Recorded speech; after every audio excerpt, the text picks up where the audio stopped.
At the age of 2, I was actually run over by a John Deere riding lawn tractor, and I had 42 major surgeries after that. And that's just a part of my story, and I'm willing to bet that each one of you that are watching this video, you have a story to tell of your own. And I'm also willing to bet that when we look at these stories, they subsequently have developed into how we do life, whether it's going at your workplace, whether it's how you are with your family, whether it's your workshop, etc., etc. They're formulated by these experiences. And how often do we actually take an opportunity to look at our childhood and how it actually shaped us into our adult strengths and or our adult weaknesses, for better or for worse, right? But today, I'm going to be taking you back to where those early life-changing events happened for me personally, back in the small town of Casson, Minnesota.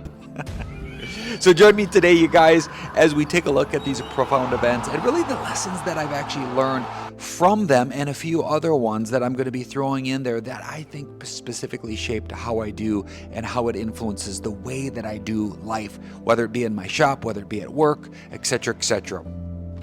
About 150 yards back there, that's the farm place that I grew up in. And that is where on August 19th, I think, 1976, my world changed. I'm going to share a little bit about that with you guys here today. Practicing the art of vulnerability in an effort to kind of open up that chest and show you a little bit about who I am. And honestly, I think give you a large clue as to why my shop is the way that it is. We have to go back a little bit. And again, just over there is where that day happened on a cool August morning, 1976. My two brothers, Scott and Steve, were out playing, and there was a white building over there, and my mom was mowing. And you maybe can't see it, but I'll show you a clip that I'll insert here where there's a cable coming down. There used to be a white building there, and honestly, Mom would lift up that blower guard on the mower, but that focused her eyes down here. So rather than looking in front of her, she was actually looking down to the side. And that was the moment that, unfortunately, as a young child of being at the age of 2, I walked around the corner. And that's when, in fact, she went over top of, went over top of me. And in that moment, guys, like, I think through what she was thinking. Wow, I can't even imagine being a father with children. I can't imagine what that thought process has to be like when you know that your child is underneath the lawnmower that you're riding. You know, she got off the lawnmower at that moment and she stumbled back to the house, which used to be sitting right over there. And I remember hearing that story about she got so far and she felt like something stopped her and said, "You need to go back. You need to go back." And so she turned around and went back. I believe I was lying there lifeless underneath, and from my understanding, all she could see was just the hair sticking out from the end of the lawnmower. And she did what she could to try to lift the lawnmower, and I think we all heard of superhuman feats. But I know for her, she lifted that up even with a bad back. It's amazing what you can do when something matters to you is on the line. And she started pulling me out, and at that moment, she said she heard me gasp for air, and she knew that I was still alive. And that started these cascading events of the 42 surgeries that I've walked through to get me to where we are today. And I'll be honest with you guys, you're so much a part of who I am that I believe is directly correlates to what I've walked through in that experience. And from that perspective, it's a crazy thing. You hear people say, "I wouldn't change a thing." I don't know who I'd be if that didn't happen. Would I be a totally different person that I wouldn't like? I don't know that, you guys. I just know that there's a lot of qualities that my parents have given me that I'm very proud of.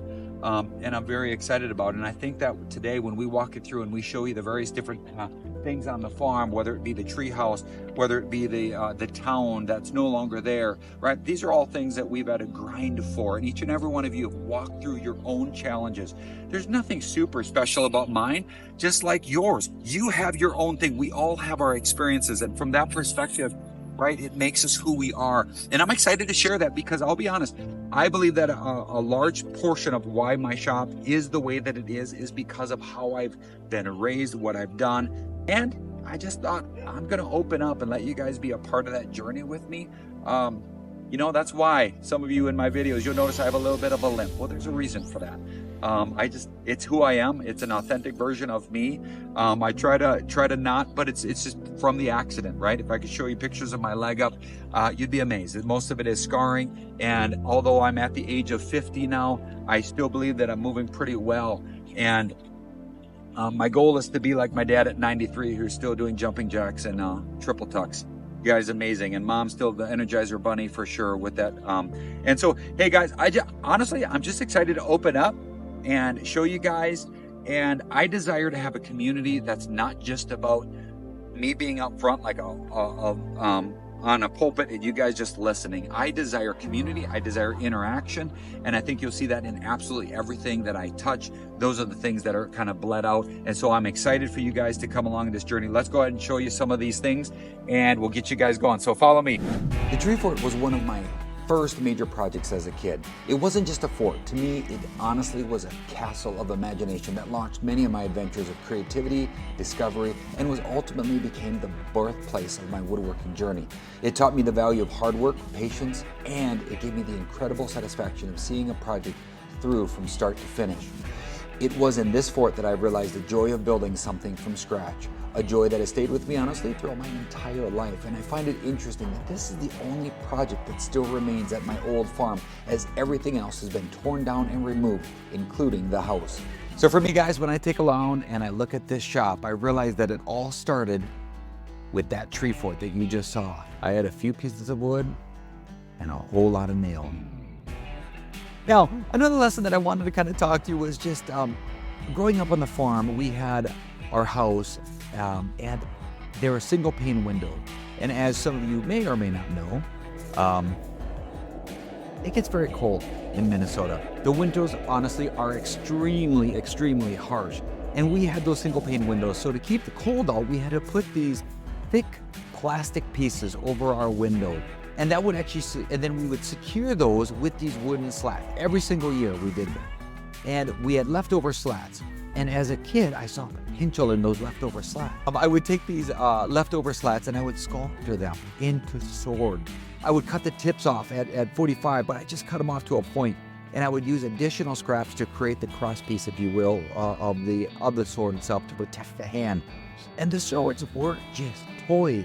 They were symbols of adventure and imagination for me. Making those swords taught me an invaluable lesson: the importance of being resourceful. Using what we already had, I turned simple leftovers into something meaningful and something fun. And this practice of kind of repurposing material is a lesson that has stuck with me, shaping how I approach my projects, even today as I'm working on them. And they are, for me, they're a testimony of creativity and the ability to see potential in the simplest of materials. All right, you guys, I also, down in the drainage ditch, we had this long drainage ditch, which is completely chopped down now. But we had built an old Western town. Another key chapter for me in my woodworking and creative journey. This area, I will say, was dense with trees, and it became my playground of imagination and creativity. Now for me, my cousin, Corey and Heather, we had built a fort down there and we named it the Trosher, which is a combination of all of our names. Tra for Troy, Osh for Josh, for Heather. This fort was our safe haven, right? We spent hours constructing it and using the natural materials that we kind of found. And it was simply awesome as we put our collective imagination together to formulate this. But it wasn't the only one. We also built a jail out of corrugated tin and a general store. Now, the general store for me was particularly special. It was stocked with imaginary inventory and real antiques from our farm. Now, organizing the store was my first entrance into order. The skill that it would become essential to my woodworking project. These experiences in the drainage were more than just child's play.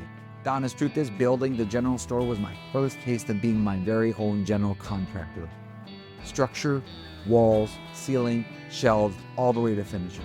And it was this that I began to understand the importance of prioritization and honestly planning.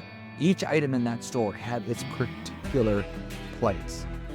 The structure itself became a mini world of creativity in order for me. This project was honestly foundational in building my organization, my skills, and it shaped how I approach every woodworking project today that I do in the shop. All right, Jared, we also had a broken back porch light, and it was that way for decades. For decades, we lived with this non-functional light in the back of our porch. Before one of my brother's graduations, I remember my parents had brought in an electrician and had fixed this and transformed it. And it was remarkable. Honestly, the back porch became functional and a usable space again, right? But this experiment taught me a few lessons. First, I would say if the value of learning to do things myself. Second, it taught me the value of prioritizing projects. There's a famous quote out there that says, show me an individual who is always busy and I'll show you someone who lacks a priority. Just setting priorities is important, especially with every woodworking project and everything that we do. Now, these projects, these adventures were more than just childhood activities. Honestly, they were the foundation of my woodworking journey. Shoot bang. I know this is different than my usual, but I appreciate you letting me go there. I love it. I love it. I love it.